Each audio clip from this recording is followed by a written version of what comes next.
एक और उन्हें पवित्र करने को जो काम तुझे उनसे करना है कि वे मेरे लिए याजक का काम करे वह ये है, एक निर्दोष बछड़ा और 2 निर्दोष मेढ़े लेना, 2 और अख़मीरी रोटी और तेल से सने हुए मैदे के अख़मीरी फुलके और तेल से चुपड़ी हुई अख़मीरी पपैयां भी लेना, ये सब गेहूं के मैदे के बनवाना।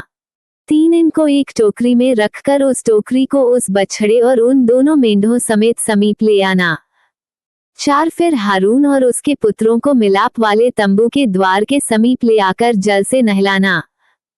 5 तब उन वस्त्रों को लेकर हारून को अंगरखा और एपोद का बागा पहनाना और एपोद और चपरास बांधना और एपोद का काढ़ा हुआ पटुका भी बांधना।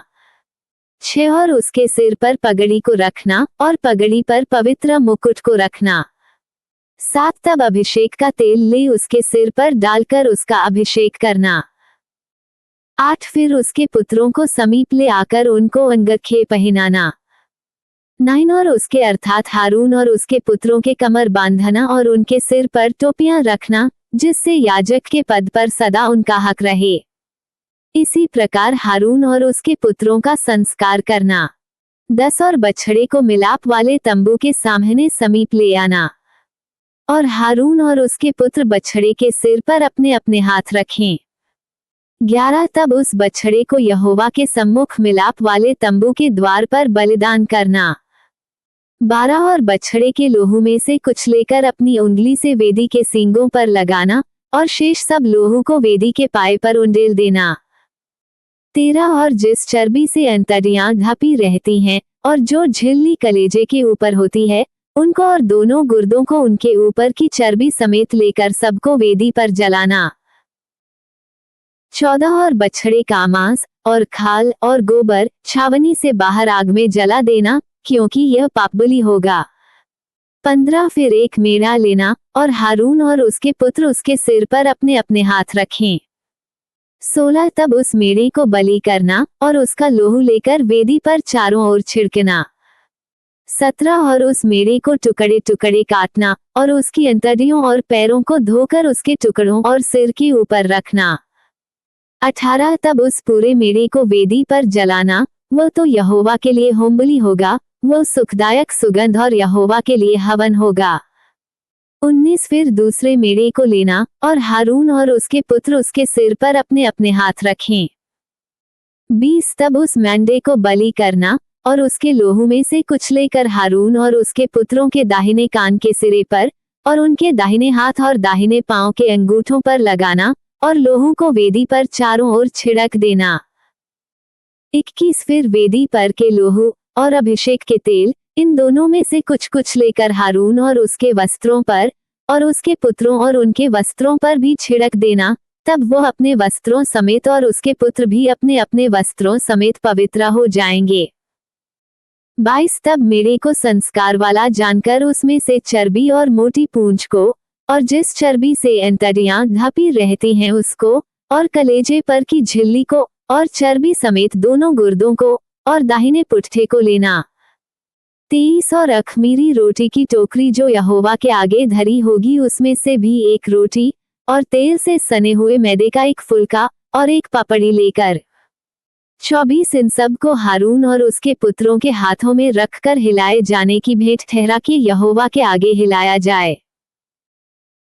25 तब उन वस्तुओं को उनके हाथों से लेकर होमबलि की वेदी पर जला देना, जिससे वह यहोवा के सामने सुखदायक सुगंध ठहरे, वह तो यहोवा के लिए हवन होगा। 26 फिर हारून के संस्कार का जो मेढ़ा होगा उसकी छाती को लेकर हिलाए जाने की भेंट के लिए यहोवा के आगे हिलाना, और वह तेरा भाग ठहरेगा। 27 और हारून और उसके पुत्रों के संस्कार का जो मेढ़ा होगा, उसमें से हिलाए जाने की भेंट वाली छाती जो हिलाई जाएगी और उठाए जाने का भेंट वाला पुट्ठा जो उठाया जाएगा, इन दोनों को पवित्र ठहराना। 28 और ये सदा की विधि की रीति पर इस्राएलियों की ओर से उसका और उसके पुत्रों का भाग ठहरे, क्योंकि ये उठाए जाने की भेंटें ठहरी हैं, और यह इस्राएलियों की ओर से उनके मेलबलियों में से यहोवा के लिए उठाए जाने की भेंट होगी। 29 और हारून के जो पवित्र वस्त्र होंगे वह उसके बाद उसके बेटे पोते आदि को मिलते रहें, जिससे उन्हीं को पहने हुए उनका अभिषेक और संस्कार किया जाए।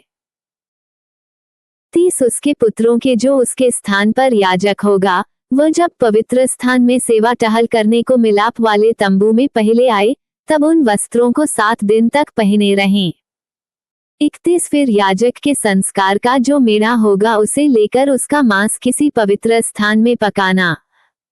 32 तब हारून अपने पुत्रों समेत उस मेढ़े का मांस और टोकरी की रोटी दोनों को मिलाप वाले तंबू के द्वार पर खाए। 33 और जिन पदार्थों से उनका संस्कार और उन्हें पवित्र करने के लिए प्रायश्चित किया जाएगा उनको तो वे खाएं, परंतु पराई कुल का कोई उन्हें न खाने पाए, क्योंकि वे पवित्र होंगे। 34 और यदि संस्कार वाले मांस व रोटी में से कुछ बिहान तक बचा रहे, तो उस बचे हुए को आग में जलाना, वो खाया न जाए, क्योंकि वह पवित्र होगा। 35 और मैंने तुझे जो जो आज्ञा दी हैं, उन सबों के अनुसार तू हारून और उसके पुत्रों से करना, और 7 दिन तक उनका संस्कार करते रहना। 36 अर्थात पापबलि का एक बछड़ा प्रायश्चित के लिए प्रतिदिन चढ़ाना, और वेदी को भी प्रायश्चित करने के समय शुद्ध करना, और उसे पवित्र करने के लिए उसका अभिषेक करना। 37 7 दिन तक वेदी के लिए प्रायश्चित करके उसे पवित्र करना, और वेदी परम पवित्र ठहरेगी, और जो कुछ उससे छू जाएगा वह भी पवित्र हो जाएगा। 38 जो तुझे वेदी पर नित्य चढ़ाना होगा वह ये है, अर्थात प्रतिदिन 1 वर्ष के 2 भेड़ी के बच्चे। 39 एक भेड़ के बच्चे को तो भोर के समय और दूसरे भेड़ के बच्चे को गोधूली के समय चढ़ाना। 40 और एक भेड़ के बच्चे के संग हीन की चौथाई कूट के निकाले हुए तेल से सना हुआ एपा का 10वां भाग मैदा, और अर्घ के लिए ही की चौथाई दाखमधु देना। 41 और दूसरे भेड़ के बच्चे को गोधूली के समय चढ़ाना, और उसके साथ भोर की रीति अनुसार अन्नबलि और अर्घ दोनों देना, जिससे वह सुखदायक सुगंध और यहोवा के लिए हवन ठहरे। 42 तुम्हारी पीढ़ी पीढ़ी में यहोवा के आगे मिलाप वाले तंबू के द्वार पर नित्य ऐसा ही होम बलि हुआ करे। ये वह स्थान है जिसमें मैं तुम लोगों से इसलिए मिला करूंगा कि तुझसे बातें करूं। 43 और मैं इस्राएलियों से वहीं मिला करूंगा, और वह तंबू मेरे तेज से पवित्र किया जाएगा। 44 और मैं मिलाप वाले तंबू और वेदी को पवित्र करूंगा, और हारून और उसके पुत्रों को भी पवित्र करूंगा कि वे मेरे लिए याजक का काम करें। 45 और मैं इस्राएलियों के मध्य निवास करूंगा और उनका परमेश्वर ठहरूंगा। 46 तब वे जान लेंगे कि मैं यहोवा उनका परमेश्वर हूँ, जो उनको मिस्र देश से इसलिए निकाल ले आया कि उनके मध्य निवास करूं, मैं ही उनका परमेश्वर यहोवा हूँ।